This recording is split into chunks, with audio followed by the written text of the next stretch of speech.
What is community? It's about people.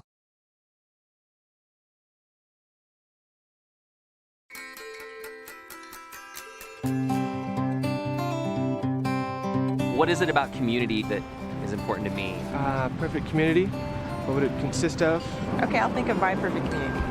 Right now, my home. Is this gonna have the hope word in it? My idea of a perfect community is one where people really work together and support each other. To be more conscious about, what we do to the environment, to be more conscious about how we conduct ourselves as individuals and how we represent, to the children in the community.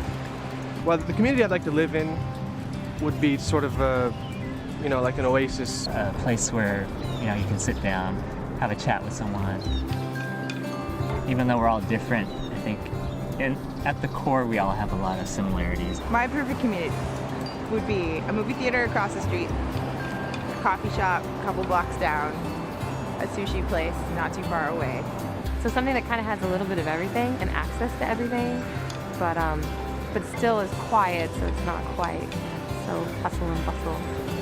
But be able to be close to that if I want that, because I like that sometimes too. If anything, I would love to be able to walk out and know everybody in my community. You know the baristas at this coffee place, and you always go over there for the best crepes. And when your family's in town, you're like, no, but we have to go here and we have to see this theater. And then you walk on down, you get the half-price cocktail. Community to me would be like-minded individuals sharing in that vision of helping the community become better. We would get together and do, potlucks and things like that. Almost like an extended family. One area with this nightlife, and at the same time one area where I could still get away and still be quiet and be in a peaceful area where there's not a lot of commotion. It's walkable. I can go 5 blocks and get to something. I like to pass other people who are walking their dogs early in the morning or late at night, and we're like, hey, yeah. I value nature. I like being by the big city. I don't want to be out in the boonies somewhere where I have to do a lot of driving. If such a thing is possible, to have this oasis right up next to the city. Some people just want to be able to knock on their neighbor's door. You could walk over, grab an egg or something. Some people want to live in a community that's close to everything. Walk to restaurants and shops, and I like to shop locally. Community must be something where there's kind of like a social pact. You're part of a bigger thing. I think we're all supposed to live in community, so one where we actually are together. To me, that's community.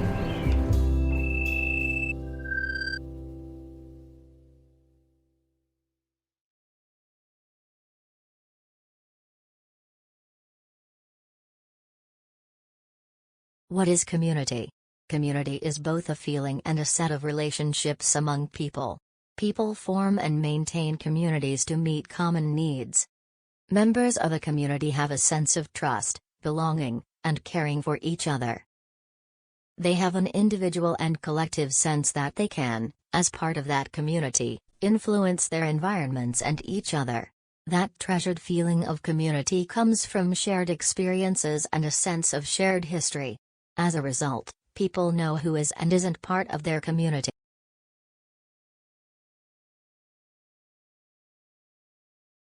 What are the different types of communities?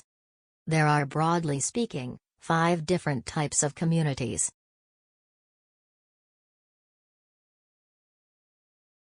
You can classify every type of community by the purpose that brings them together. Interest. Communities of people who share the same interest or passion. Action. Communities of people trying to bring about change. Place. Communities of people brought together by geographic boundaries. Practice. Communities of people in the same profession or who undertake the same activities. Circumstances.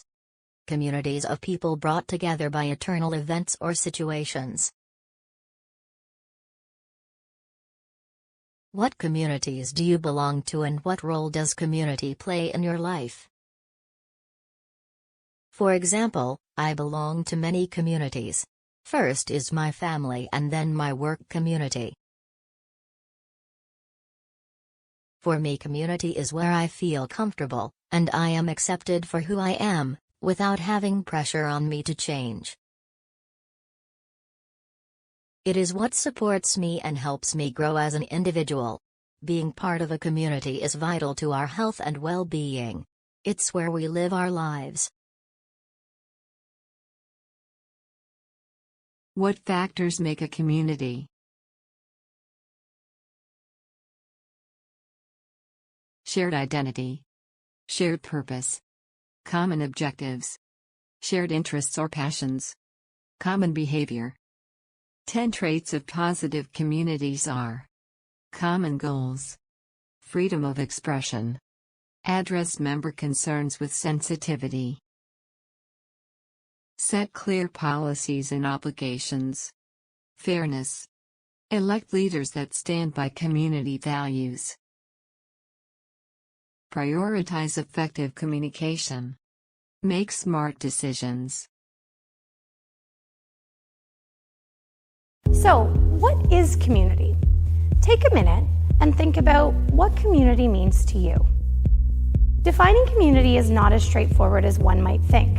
Community has been defined in many ways, and there's no single or correct definition. Community means different things to different people.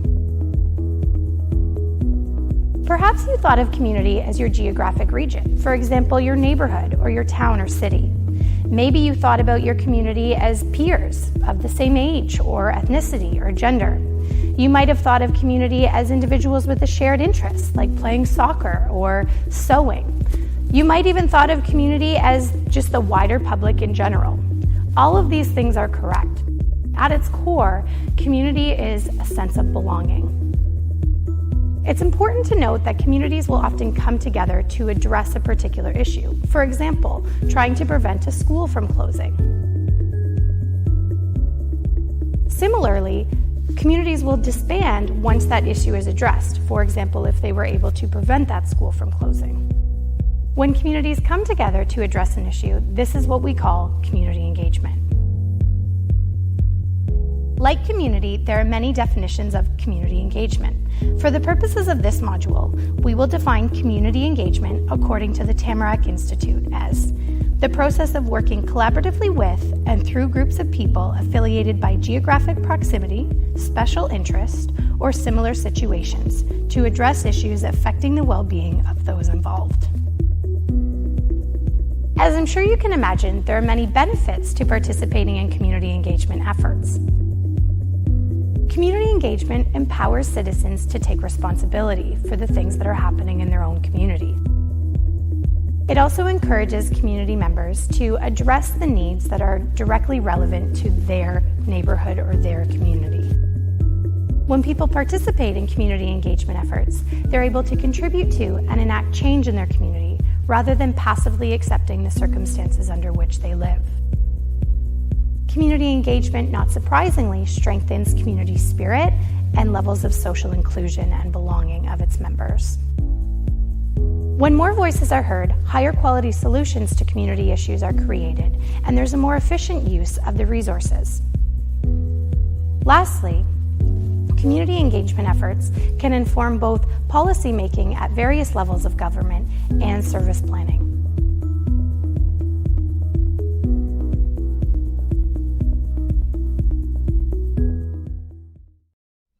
People who work together in communities can achieve amazing things. Let these quotes serve as reminders of the drivers and benefits of positive communities. As you read them, think about whether any resonate with you in the communities you are involved in.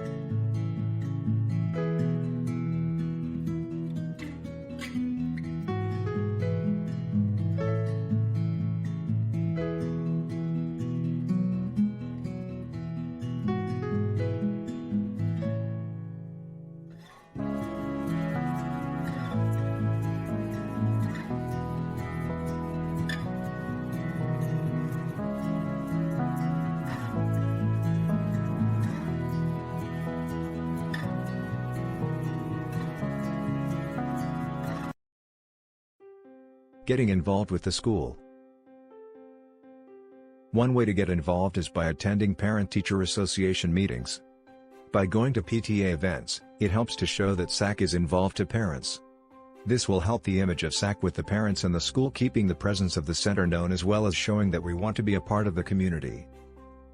Some examples of charity work are Food for Others and Ronald McDonald House. These charities can be done in partnership with the school while using resources from both the school and SACC. This helps to involve everyone in the community-based charity work. Finding a way to help out the school without the school's direct interaction or involvement.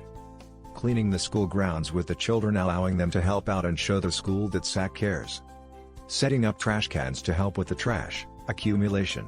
This is a physical reminder of SACC and how it is helping out.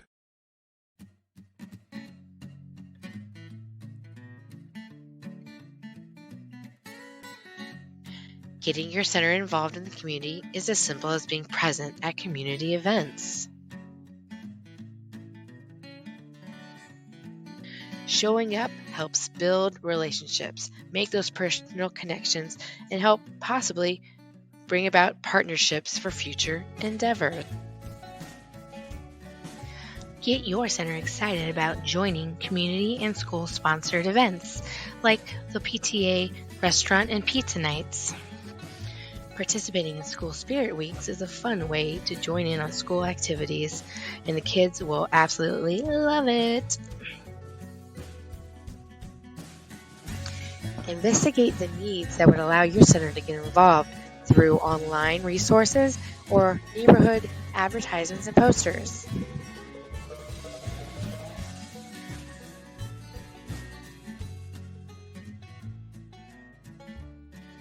Best way to get information is to ask. Ask your students, your family, your neighbors, your community, your school, and reach out to organizations that focus on serving the community.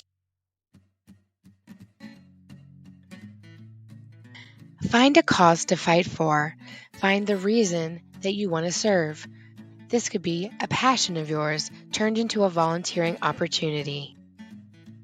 Building relationships within the community can expand your reach and your networking abilities to partner and make a difference with your center. Identify needs and causes that are important to your center to address. Establish those shared goals to work towards, then look at what you are able to realistically do to help. So what can your center realistically do to help the community? Your imagination is the only limit. Here are some things you might want to consider though. So realistically, we need to consider what our center actually wants to do to help the community first and foremost. Then we need to realistically think about when we can actually start this community service project. We then need to think about if our new community service project that we are taking on has any deadlines or time constraints we need to consider. As your center works towards its goal, the amount of time you spend working on this project will also be another thing you will need to consider. How much time can you actually give towards this project? Even before we decide on an actual community service project, we might want to consider the skills and talents our center has that can be used to help others. No one can do this alone. You need to think about how many people your center can count on to help you with this project, be it family or students. And last but not least, what will you need to start? What costs will there be? And what do you already have to get you started on this project?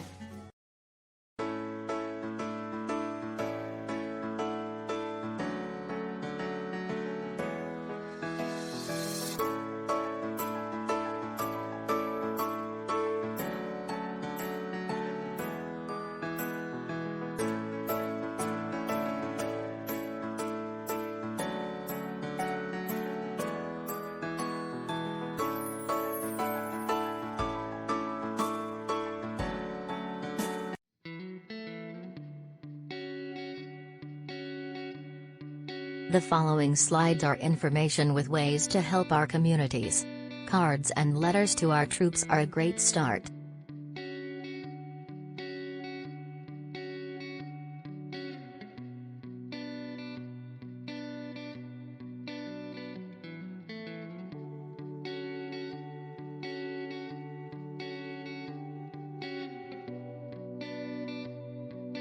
Here are some writing tips that may be useful for the cards and letter to our troops. The idea is to be supportive and encouraging.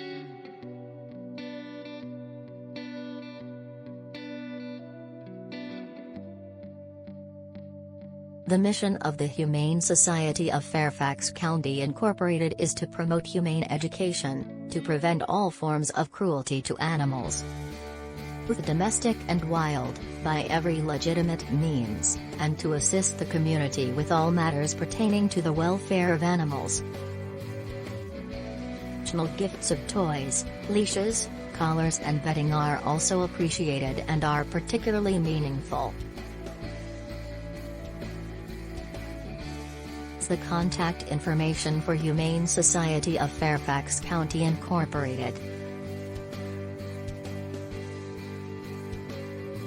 Food for Others' mission is to distribute food to neighbors in need by mobilizing their giving community and volunteers.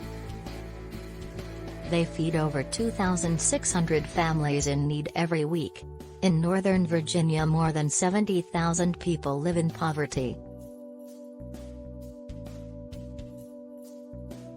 FFO provides food for children, senior citizens, people who are sick or disabled. They also provide food to the working poor who struggle to obtain enough nutritious food to live a healthy life.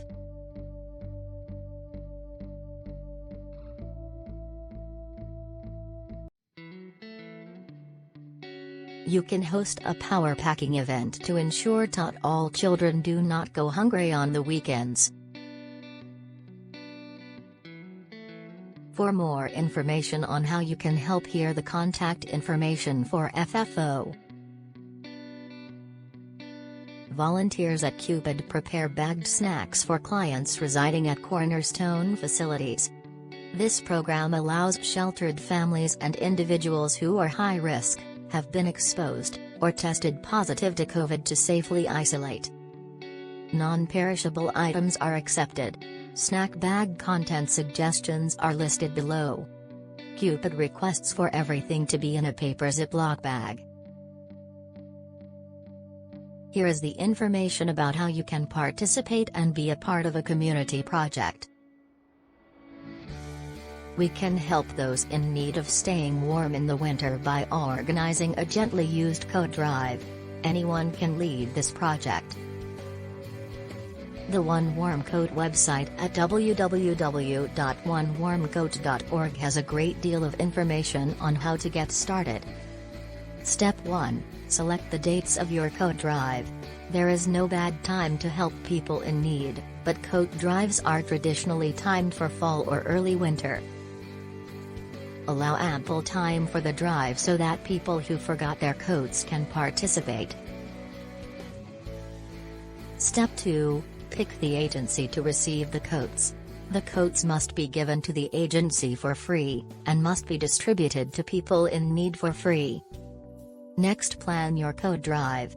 You can structure the coat drive in a number of ways, for example, a school or community collection or a workplace core drive. Step 4. Publicize your coat drive. Publicize your coat drive as widely as possible, using local publications, flyers, etc. Step 5. Hold your coat drive. Step 6. Arrange for delivery of the coats. Step 7. Share your success. Look at what Fox Mill is working on. We are volunteering to prepare bagged snacks for clients at Cornerstone's Cupid facilities. We have been collecting snacks and will continue doing so through March. Once all the preferred snacks have been received, the children will help with preparing the snack bags. Once the snack bags are completed, they will be dropped off to the Embry Rucker shelter in Reston. We have also donated 2 trash cans to Fox Mill. Our objective is to support Fox Mill School in our campaign for cleanliness in the community. Since the beginning of the school year, we noticed there was a large amount of face masks and other trash lying around on the playground and no availability of a trash can. There is 1 trash can on the playground and 1 on the blacktop in efforts to keep our school community trash free.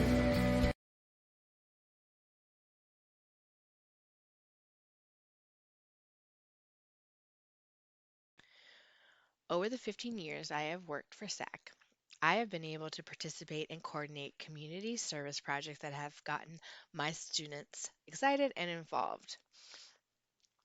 We have helped maintain a community garden in Vienna. We did several trash pickups and beautification projects like planting trees and flowers, and continue to maintain flower beds around our schools.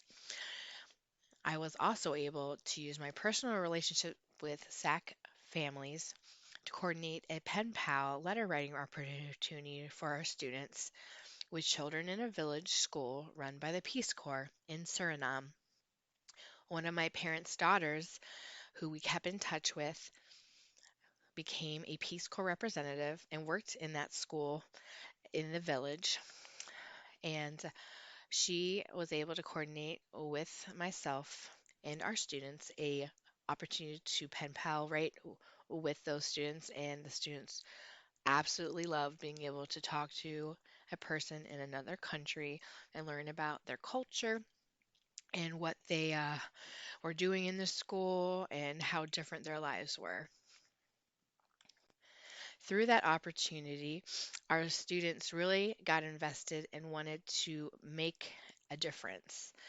They knew that that village that the students in Suriname lived in was poor, so they decided they wanted to try and coordinate a donation for the students and collect clothes, toys, and other things for a care package to help the families in that village in the school that they had gone to.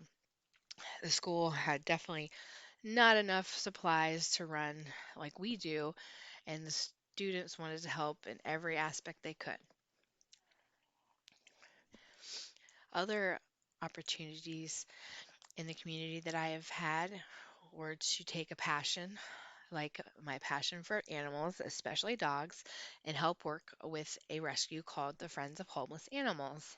As I helped walk dogs on the weekend, I got the idea to make it a center duty to help Friends of Homeless Animals, and that stemmed into making pet blankets, pillows, dog treats, and working to collect leashes that were used for the walkers at the shelter because the facility was 100% volunteer run. Other opportunities that I've had to work with in my centers have been canned food drives, recycling projects, blessing bags for shelter needs, and glass collection bins. We have also tried to participate with the school functions like the candy buyback programs that we had after Halloween and support the school's PTA as well as families wanting to get rid of that extra candy and sending it to the troops overseas. I've always used SAC as a way to promote the school activities, especially PT run activities that will help fund some of the special events at the school, and developing that relationship with the school and the community is definitely a SAC goal. When you are communicating and working with the school on a daily basis, it only makes sense to develop a relationship that is beneficial to both parties. The better the relationship with the school and the community, the better the outcome for the students, and the more willing the school is to help the SAC program out, and vice versa. SAC, in my eyes, will always be um, a opportunity for kids to learn more about how they could serve the community and really get into the routine of helping others and making a difference.